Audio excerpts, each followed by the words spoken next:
Hi guys! I'm back for another vlog, and for today's content, I will be making a short video about GrabCar. And this is all about a GrabCar additional features. Basically, ito lang naman yung mga updates niya na nakita ko. And isi-share ko sa inyo baka magkaroon naman kayo ng mga idea kung ano-ano nga ba itong mga bagong features niya. Baka kailangan ninyo or magamit nyo sa susunod yung mga trips sa GrabCar. And kung isa ka sa mga naka-follow or naka-subscribe sa aking channel, makikita nyo majority ng mga vlog ko or ng mga content ko dito is about GrabCar. And kung nagtataka ka kung ano nga ba itong mga updates ni Grab, let's start na kung ano nga ba itong mga tinutukoy kong update or free sa kanyang application.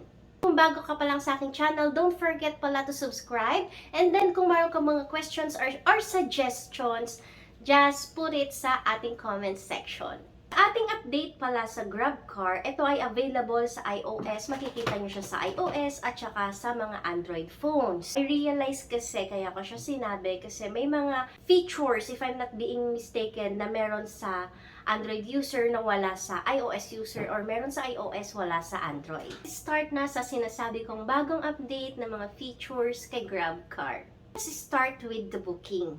Go to your GrabCar app. For example, magbubook ka, lagay mo of course dyan ang pick up and ang iyong drop off. Once na nabook mo na, of course, makikita mo kung magkano ang iyong nabook. Sa ibaba nito, makikita mo ang mga options like 4-seaters, 6-seaters, kagaya nito nakikita mo sa screen. As I have said before, kung 4 lang kayo or 3 lang kayo, okay na itong 4-seaters. Pero kung mas madami, piliin nyo itong 6-seaters. Pero make sure kung ilan yung seaters na nakalagay dyan, yun lang dapat yung sasakay sa ating GrabCar. Before pressing kung anong seater ang iyong napili, mapapansin mo may 3 dot dito. Makikita mo yan sa right corner ng iyong phone, itong maliliit na dot na ganito. Just click it and makikita mo ang mga features na ito. So, both makikita mo yan sa Android at saka sa mga iOS users natin. Meron dyan ride cover, quiet ride, and location sharing. So, nagtataka ka siguro ano ang mga ito. Napakaganda, di ba? Ako din nung nakita ko to, uy, ano nga ba to? Na-curious din ako kung ano-ano nga ba itong mga features na to. Ano-ano yung mga meron dito. Itatakal natin isa-isa para magkaroon ka na rin ng idea. Ride cover, 7 pesos makikita mo dyan. Mapapansin mo may 7 pesos dyan. Tapos ride cover. So, ano nga ba to? Ito yung voucher na provided ni Grab. Meaning, if delayed yung driver mo, 15 minutes after ang estimated time of arrival niya, supposedly, magkakaroon ka ng 50 pesos worth of voucher. And, take note pala, ang voucher na ito is 1 voucher a day lang. And, sabi ko nga kanina, provided yan ni Grab. Kunwari, sa loob ng isang araw, kita mo na itong voucher na to, and then, kunwari, magbubook ka ulit, hindi mo na siya makikita. Kasi gaya nga ng sabi ko kanina, 1 voucher a day lang siya.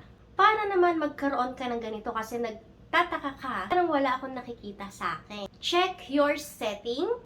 Machi-check mo yan if naka-personal ride ka or naka-business ride. And then makikita mo na yung option ng personal or business. Just click the personal and then isave mo siya or confirm para makikita mo na sa ride mo is personal ride na yung nakalagay. Then goods ka na para magkaroon ng ride cover. Pero don't forget nga pala na mag-opt-in ka dito. I-click mo yan para ma-apply mo ang voucher na ito. So, next naman tayo, kung pa ang mga free kay GrabCar. Next tayo, makikita mo naman dito sa screen ay merong quiet ride. And makikita mo free. So, kung hindi mo pa natatry yan at hindi mo kasi alam or wala kang idea kung ano to, let's begin. So, kung mapapansin mo, pwedeng naka-in yan or out. So, kung example, inin mo siya, you opted it in, kagaya nito, nagkulay green siya. Lahat ng mga susunod na ride mo with Grab is of course, is quiet ride na. Ano nga ba ito? Don't worry, free din ulit ito. Ito naman is yung mano-notify si ating Grab driver after na merong mag-accept ng iyong booking, mano-notify na si ating Grab driver na gusto mo, syempre, is tahimik lang yung buong ride mo with Grab. Kunwari, pagod ka, gusto mo magpahinga, ayaw mo makipagkwentuhan, gusto mo tahimik lang, ito yung option na para sa'yo. Pero nga pala, gusto ko lang ipaalala na hindi ibig sabihin na quiet ride na is kunwari, meron kang tanong at dahil pinili mo yung quiet ride is hindi nasasagot sa iyo si Grab driver. Or hindi ka na niya babatiin like, good morning, kamusta yung araw mo? Gusto mong makipagkwentuhan dahil sa in-opt-in mo ang quiet ride is hindi na yun pwede. Kung mayroon ka pang katanungan about Grab pala, don't forget again to put it in the comment section. And let me know kung mayroon ka pang mga suggestion. So next na tayo kung ano pa nga ba itong mga free dito sa Grab card. Next naman tayo, makikita mo dyan, meron din ditong location sharing. Ano nga ba to? For me, ito yung pinaka-favorite ko sa mga bago or additional features ni Grab. Is yung kapag nagbubook ka at nalagay mo na ang pick up at drop off, meron nang nag-accept sa iyong booking, makikita mo mag-a-appear itong icon na to. Ano nga ba tong icon na to? Kapag clinic mo tong icon na to, magkukulay green siya. Anong ibig sabihin kapag nagkulay green ang icon na to? Meaning, makikita ni Grab kung nasaan ka. And ang pinakamaganda dito is 500 meters away, makikita saan ka niya mapipick up. Nagtatanong ka, di ba nakalagay na doon yung pick up location ko? For this one, yes, kasi nailagay mo na yung pick up and drop off mo. Pero makikita niya kung exactly saan ka nakatayo or saan ka nag-aantay sa kanya. Kaya meron itong location sharing. And don't forget, free lang din yan. So kapag hindi mo pa nakikita ito sa iyong Grab app, pwede mo lang i-update ang iyong Grab application. And next naman tayo, napapansin mo ba kapag nagbo-book ka ng Grab car? Minsan kahit na ilagay mo na yung note, example, block 149, lot 42, or phase 1, lot 37, ganun sana. And kunwari number 39 ka sana. And ninote mo na yun at hindi pa rin nakita ni rider or ni driver. And palaging ganun yung nangyayari kahit nag-note ka na, hindi pa rin yun madalas nakikita. And kahit yun pa yung laging pick-up location mo, pwede mong itry itong feature na to ni Grab. Pumunta ka lang sa iyong save places dito.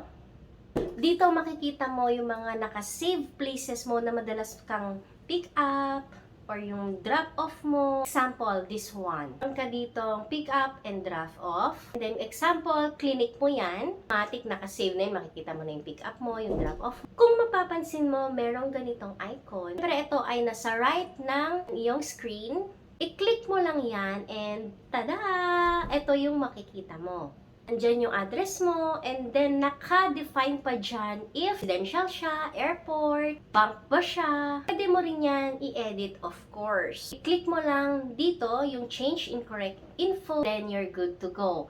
Pero ang pinaka-favorite ko talaga sa lahat is ito. Makikita mo is yung may camera or gallery dito. So, maaaring nagtataka ka kung ano yan. Click mo tong gallery for example. And mapupunta ka of course sa iyong gallery. Maglagay ka lamang ng mga pics, ng landmark ng pick up mo. And then, up to 5 pala yung pwede mong ilagay na picture. And then, ang purpose niyan is para magkaroon na ng idea si Grab driver natin kung saan ang iyong pick-up location. Meron na siyang landmark kung ano yung itsura, ano yung madadaanan niya, or ano yung makikita niya para ma-identify niya kung nasaan ka talaga. So, sobrang ganda talaga ng mga bagong update na to ni Grab at sobrang gustong-gusto ko siya. So, kapag nakapaglagay ka na ng mga pics, pwedeng isa, pwedeng dalawa, or pwedeng 5 picture yung ilagay mo dyan, i-click mo lang ang submit, and yan is mag-a-update na, andyan na yung makikita ng Grab driver na tatanggap ng iyong booking. Free din pala yan. Walang bayad lahat. Mga bagong features sa Grab Ride. So ngayon, sana nagkaroon ka ng idea sa mga features na to. And kung meron ka again mga questions, just don't forget to put it in the comment section. And yan lang for today's content. And kita-kita ulit tayo sa aking mga Grab tutorial, Grab update. Again, bye-bye! Thank you. Have a great day.